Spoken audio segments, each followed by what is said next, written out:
This channel does not promote any violent, harmful, or illegal activities. All content provided by this channel is meant for an education purpose only.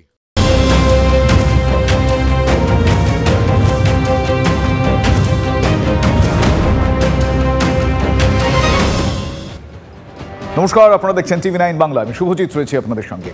কথায় বলে 10 মিলে করি কাজ, হারি জিতি নাহিলাজ। কিন্তু সেই কাজ যদি দুর্নীতির হয় তাতেও কোনো অসুবিধা নেই। অন্তত অসুবিধা ছিল না বালুবাবুদের কাছে, মানে জ্যোতিপ্রিয় মল্লিকদের কাছে। 10 জনকে নিয়েই দুর্নীতির সমুদ্রে ভেলা ভাসিয়ে দিয়েছিলেন তিনি। ডিফেন্স থেকে ফরওয়ার্ড সাজিয়েছিলেন ছক কষে, ফরওয়ার্ডে রেখেছিলেন এজেন্টদের, মিডফিল্ডে বাছাই করা চালকল, রেশন মালিক, আর ডিফেন্সে ছিলেন শঙ্কর আঢ্য, শেখ শাহজাহানদের মতো দাপুটে প্লেয়াররা। কনসিয়াসলি বললাম প্লেয়ার শব্দটা, যারা শুধু দুর্নীতির কালো টাকা রক্ষা করতেন না, দুর্নীতির খেলাটা নিচ থেকে তৈরি করতেন। যেরকম ডিফেন্সের কাজ জেলায় জেলায় ছড়িয়েছিল এমনই বাছাই সব লোকজন। আপাতত 2-3 জন রাঘব বোয়াল জালে উঠলেও বাকিদের খোঁজে দুর্নীতির সমুদ্রে নেমেছেন তদন্তকারীরা। শিক্ষা, পুরসভা, আবাস, গরু, 100 দিনের কাজ, যেদিকেই তাকানো যাক দুর্নীতির ভুলভুলাইয়া। তাতেই নতুন মাত্রা যোগ করেছে রেশন দুর্নীতি। পুরো নিয়োগ দুর্নীতি তদন্তে নেমে রেশন বন্টনে দুর্নীতির কথা জানতে পারেন গোয়েন্দারা। তদন্তে উঠে আসে চাল আটা কলের মালিক বাকিবুর রহমানের নাম। তাকে গ্রেপ্তারের কয়েকদিনের মধ্যেই ইডির হেফাজতে আসেন জ্যোতিপ্রিয় মল্লিক। এই দুজনকে জেরা করার পরেই পেঁয়াজের খোসার মতন খুলতে থাকে রেশন দুর্নীতির প্যান্ডোরার বাক্স। গরিবের রেশন, সেই রেশনে চাল আটা চুরি হয়েছে। ইডির দাবি, বিরাট এই চক্র একা কারোর পক্ষে চালানো সম্ভব নয়। তা সংগঠিত হয়েছে জ্যোতিপ্রিয় মল্লিকের ক্ষমতা এবং তার সঙ্গীদের নিখুঁত পরিকল্পনায়। তিল তিল করে কিভাবে এই দুর্নীতির জাল তৈরি করা হয়েছিল সে ব্যাপারে পর্যাপ্ত তথ্য রয়েছে ইডির হাতে। তদন্তকারীদের মতে মন্ত্রী জ্যোতিপ্রিয়কে ঘিরে দুর্নীতির একটা বলয় তৈরি করা হয়েছিল।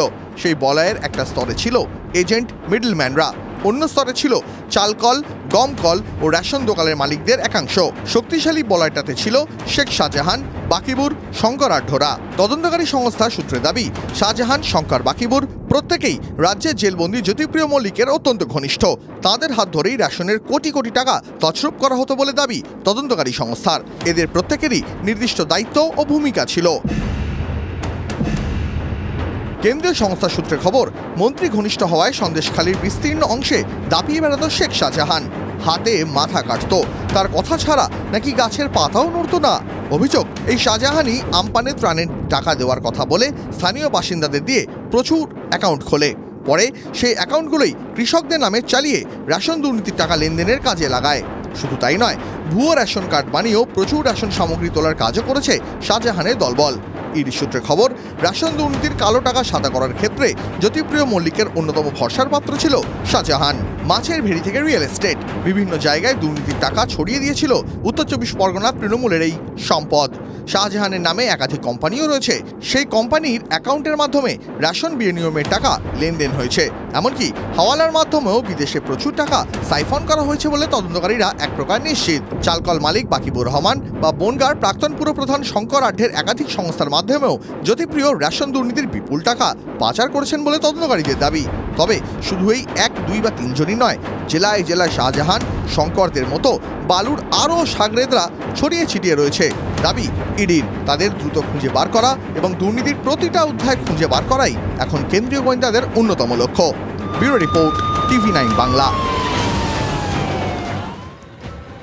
প্রথমে মনে হয়েছিল কয়েক কোটি, তদন্ত কিছু দূর এগোতেই অঙ্কটা ছাড়িয়ে গিয়েছিল 100 কোটি। যতদিন গড়াচ্ছে টাকার অঙ্কের ডান দিকে শূন্যগুলো বেড়েই চলেছে। এখন আদালতে ইডি যে দাবি করছে তা এক কথায় মারাত্মক। রেশন দুর্নীতির অঙ্ক নাকি 10,000 কোটি টাকা। 10,000 কোটি টাকা। আপনারা মোটেও ভুল শুনছেন না, আবারও বলছি 10,000 কোটি টাকা। দুর্নীতির এই বিপুল টাকার অনেকটাই শঙ্কর আঢ্যর মাধ্যমে বিদেশে পাচার হয়ে গিয়েছে। এই বিপুল অঙ্কের বেশ কিছু পার্ট, মানে শঙ্করই ছিলেন বালুবাবু, মানে জ্যোতিপ্রিয় মল্লিকের অন্যতম ডিফেন্ডার। হ্যাঁ, খেলাই তো তারা খেলেছেন। শঙ্করের নিজের সম্পত্তিও খুব একটা কম নয়। গাড়ি বাড়ি এসব বাদ দিন, যা জমি জায়গা হোটেল রেস্তোরাঁ রয়েছে তা দিয়ে কয়েক পুরুষ অনেকগুলো প্রজন্ম বসে খেতে পারবে এই দুর্নীতির পয়সায়। এই সম্পত্তির পিছনে কি রেশনের চাল আটার যোগসূত্র রয়েছে? সন্দেহটা একেবারেই উড়িয়ে দেওয়ার মতন নয়। যা যা বললাম, গোটা বিষয়টার তদন্ত চলছে। আশা করা যায় যদি দুর্নীতি হয়ে থাকে আলবাত সেটা সামনে আসবে। আমরা অপেক্ষায় থাকব।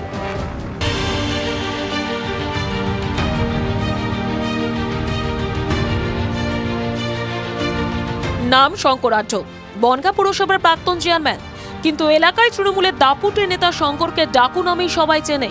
শঙ্কর আঢ্য স্ত্রী জ্যোৎস্না আঢ্য কাউন্সিলর ছিলেন। রাজনীতির সূত্রে বনমন্ত্রী জ্যোতিপ্রিয় মল্লিকের সঙ্গে তাদের বিশেষ ঘনিষ্ঠতা ছিল বলে শোনা যায়। কিছুদিন আগেই তাকে তলব করেছিল ইডি, কিন্তু হাজিরা এড়িয়ে যান তৃণমূল নেতা। নিজে যাওয়ার বদলে পাঠিয়ে দেন কিছু নথিপত্র, কিন্তু শেষ রক্ষা হয়নি। 6 জানুয়ারি গভীর রাতে গ্রেফতার হন তিনি। পরের দিন শঙ্করকে আদালতে পেশ করে মারাত্মক তথ্য দিল এনফোর্সমেন্ট ডিরেক্টরেট।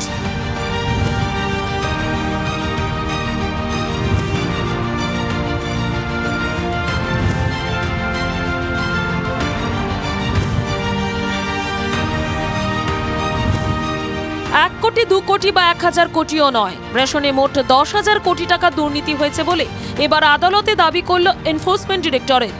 ইডির দাবি, সরাসরি শস্য কেনা বেচার সঙ্গে জড়িত না থাকলেও রেশন দুর্নীতির কালো টাকা সাদা করার নেপথ্যে মূল পরিকল্পনার সঙ্গে জড়িত ছিলেন শঙ্কর। কলকাতার মার্কুইস স্ট্রিটে শঙ্কর আঢ্যর বৈদেশিক মুদ্রা এক্সচেঞ্জের সংস্থা রয়েছে। তার মধ্যে 2টি সংস্থা হলো শঙ্কর ফরেক্স এবং অর্পণ ফরেক্স। আঢ্য ফরেক্স প্রাইভেট লিমিটেড এবং বৈদেশিক মুদ্রা বিনিময় কেন্দ্র।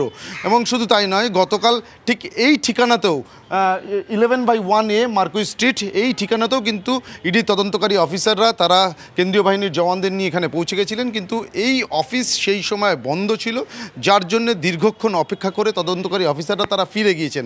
এবং ফিরে যাওয়ার আগে তারা একদিকে যেমন স্থানীয় পার্ক স্ট্রিট থানা তাদেরকে গোটা বিষয়টি জানিয়েছেন, এবং তার পাশাপাশি আমরা দেখতে পাচ্ছি যে তালা দিয়ে কিন্তু রীতিমতো এই অফিস সিল করে দেওয়া হয়েছে। তদন্তকারীদের দাবি, রেশন দুর্নীতির কালো টাকা দিয়ে তৃণমূল নেতার ওই সংস্থাগুলির মাধ্যমে সোনা এবং বৈদেশিক মুদ্রা কেনা হয়েছে। হাওয়ালার মাধ্যমে বাইরে টাকা পাঠানো হয়েছে। আদালতে ইডির দাবি, শঙ্করের সঙ্গে যুক্ত 90টি বিদেশি মুদ্রা বিনিময় সংস্থার হদিশ পাওয়া গিয়েছে। ওই সব সংস্থার মাধ্যমে এখনো পর্যন্ত প্রায় 20,000 কোটি টাকা বিনিময় করে বিদেশে পাঠানো হয়েছে। তার মধ্যে 9 থেকে 10,000 কোটি টাকার রেশন দুর্নীতি। শুধু দুবাইয়ে পাঠানো হয়েছে 2,000 কোটি। আমি যদি ফরেক্স ট্রেডিং বিজনেস আমি করি বা আরও 100টা কোম্পানি 200টা কোম্পানি করে, তো তারা তো ফরেন এক্সচেঞ্জ কেনা বেচা করবেই। তো হোয়ার ইজ দ্য ক্রাইম? আর যদি ক্রাইম থাকে তাহলে রিজার্ভ ব্যাঙ্ক অ্যাক্টে সাফিসিয়েন্ট তোমার প্রভিশন আছে, পেনাল প্রভিশন আছে মামলা স্টার্ট করা। তো they have to wait for the reserve bank actions. Jyotipriya চিঠি থেকে শঙ্কর আঢ্যর নাম পাওয়া গিয়েছে বলে জানিয়েছেন ইডি আধিকারিকরা। রেশন দুর্নীতিতে কার কাছ থেকে কত টাকা নিতে হবে এবং কত টাকা দিতে হবে চিঠিতে সেই উল্লেখ রয়েছে। এমনকি হাসপাতালের চেম্বারে বসে মন্ত্রীর সমস্ত পরিকল্পনা করেন বলেও অভিযোগ ইডি। আপনি বলছেন সেটা তদন্তে প্রমাণক। আমরা তো এটাও দেখেছি, ইডি অফিসারদের বিরুদ্ধে 20 লক্ষ টাকার ঘুষ নেওয়ার অভিযোগ ইডি অফিসার হাতে নাতে ধরা পড়েছে। সিবিআইয়ের অফিসারের বিরুদ্ধে 50 লক্ষ টাকার ঘুষ চাওয়ার অভিযোগ, সেটাও আমরা দেখেছি। কিন্তু কোন জিনিসটা প্রমাণ হচ্ছে? কোনো তদন্তে সুরাহা কি হয়েছে? শোনা যায় একসময় ঠেলাগাড়িতে করে চা বিক্রি করতেন শঙ্কর আঢ্য। সেখান থেকেই প্রায় রাতারাতি কয়েক কোটি টাকার মালিক হয়ে যান ডাকু। বিরোধীদের দাবি, কলকাতা এবং জেলায় জেলায় ছড়িয়ে আছে শঙ্করের সম্পত্তি। কি নেই সেই তালিকায়? সোনার দোকান, বড় বড় গোডাউন, হোটেল, স্কুল, বাড়ি, বিঘে বিঘে জমি। জ্যোতিপ্রিয় মল্লিকের হাত মাথার উপরে থাকাতেই শঙ্করের আঙ্গুল ফুলে কলা গাছ, দাবি বিরোধীদের। একাধিক জায়গায় তার সম্পত্তি আছে। বনগাঁ শহরের উপরে মিনিমাম 200 কোটি টাকার উপরে সম্পত্তি আছে বনগাঁ সাব ডিভিশনে। বাটারমোড়ে যান, 2টো সোনার দোকান, ওখানে কফি শপ আছে। কসমো বাজার যে বড় বিল্ডিংটা সেটা তার আছে। বিচুনিয়াটায় যান, 3 তলা বাড়ি কেড়ে নিয়েছিল সেই সময়, তার শক্তিতে সে কেড়ে নিয়েছিল, তখন সে চেয়ারম্যান ছিল। আপনি হীরামল গলিতে যান, তার সোনার দোকান আছে। ছয়গড়িয়া পঞ্চায়েতে 17 বিঘে জমির উপর বিশাল স্কুল। শঙ্কর গ্রেপ্তারের পরেই এই স্কুলের জমি ও স্কুলের তৈরির অর্থ নিয়ে প্রশ্ন উঠতে শুরু করেছে।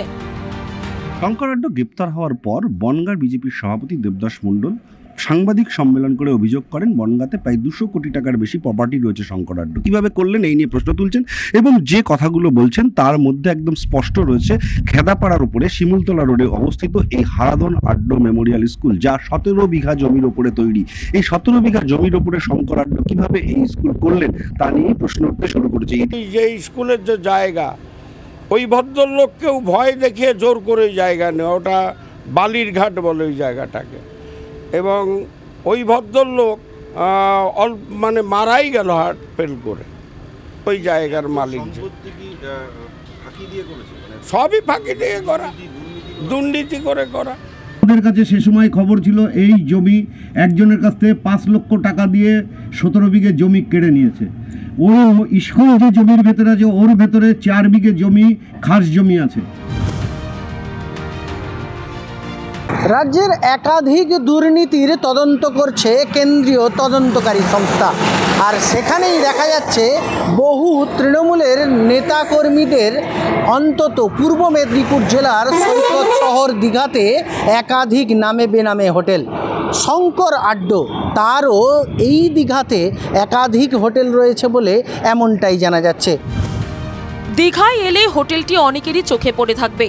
বিরোধীদের অভিযোগ, সমুদ্রের ধার ঘেঁষা ঝাঁ চকচকে এই হোটেলটার মালিক বকলমে শঙ্কর আড্ডই, যার বর্তমান বাজার মূল্য কয়েক কোটি টাকা। আপনি সচরাচর যদি যান যে এই হোটেলটা কার, আপনি মালিকের নাম খুঁজে পাবেন না। আরটিআই করতে হবে, তাতেও 10টা ভুল ধরিয়ে দেবে। ডিএসডিএ যেখানে বসে আছে ওরাও সোজাভাবে নাম দিতে চায় না।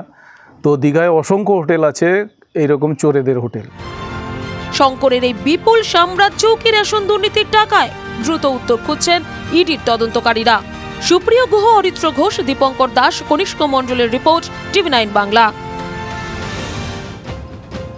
এই মুহূর্তের সবথেকে বড় বিষয় আমাদের কাছে, শুধুমাত্র TV9 বাংলার কাছে যা আপনাদের শোনাবো, এই মুহূর্তে যা আপনাদের শোনাবো তা কারোর কাছে নেই।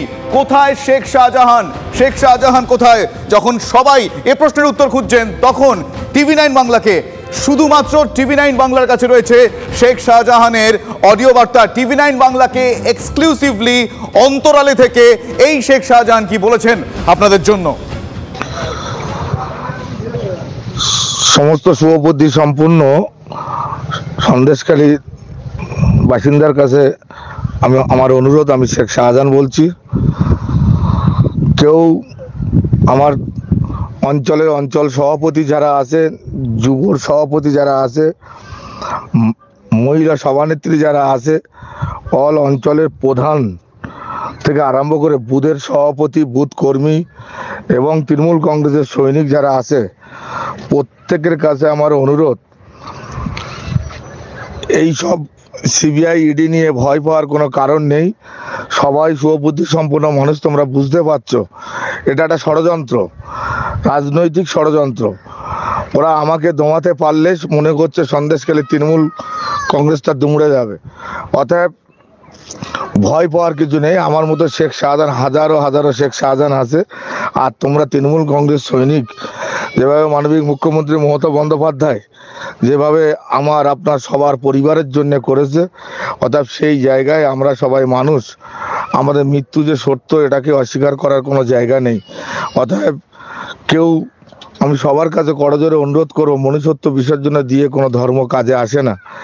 অতএব মৃত্যু একদিন হবে সবার, অর্থাৎ ভয় পাওয়ার কিছু নেই। কেউ আগে আর পরে ইডি সিবিআই যেটা করছে সেটা সম্পূর্ণ ষড়যন্ত্র, রাজনৈতিক ষড়যন্ত্র। নিশ্চয়ই সবাই বুঝতে পারছো যে আমি কোনোদিন কোনো অন্যায়ের সঙ্গে যুক্ত নয়, কোনো অপরাধের সঙ্গে যুক্ত নয়।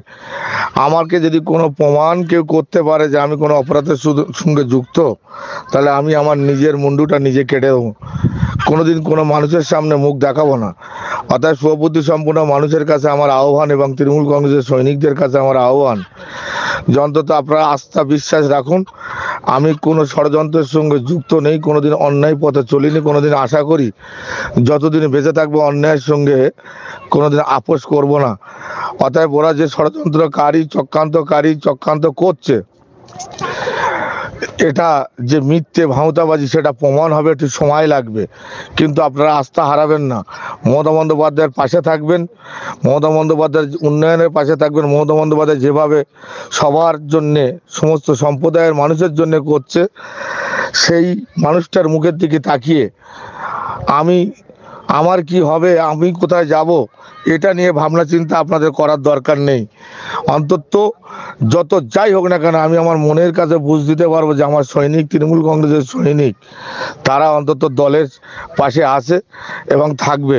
এই আহ্বান সমস্ত শুভবুদ্ধি সম্পূর্ণ সন্দেশখালীবাসীর কাছে আমি রাখছি এবং সমস্ত অঞ্চল কমিটি এবং যুব কমিটি এবং মহিলা সভানেত্রীদের কাছে রাখছি এবং বুথ সভাপতি এবং তৃণমূল কংগ্রেসের সৈনিকদের কাছে রাখছি। সবাই সেইভাবে থাকবে এবং সংগঠন আপনারা সবাই চালিয়ে যান, ভয় পাবেন না। মৃত্যু একদিন না একদিন হবে, অন্যায়ের বিরুদ্ধে আমাদেরকে লড়ে যেতে হবে এবং এই ষড়যন্ত্রকারীরা এরা একদিন নিপাত যাবে, এটা সেই আস্থা ভরসা রাখুন। সবাই ভালো থাকবেন, সুস্থ থাকবেন। সবাইকে আমার অন্তরস্থল থেকে হার্দিক অভিনন্দন এবং শুভেচ্ছা জানিয়ে আমি শেষ করলাম এবং সবাই ভালো থাকুন। এক্সক্লুসিভ সেই অডিও বার্তা আপনারা শুনলেন TV9 বাংলায়। সিবিআই ইডি নিয়ে ভয়ের কিছু নেই, শুধুমাত্র TV9 বাংলাকে এক্সক্লুসিভ সেই অডিও বার্তা দিলেন শেখ শাহজাহান, যাকে ঘিরে এই মুহূর্তে উত্তাল রাজ্যের প্রস্তুতি।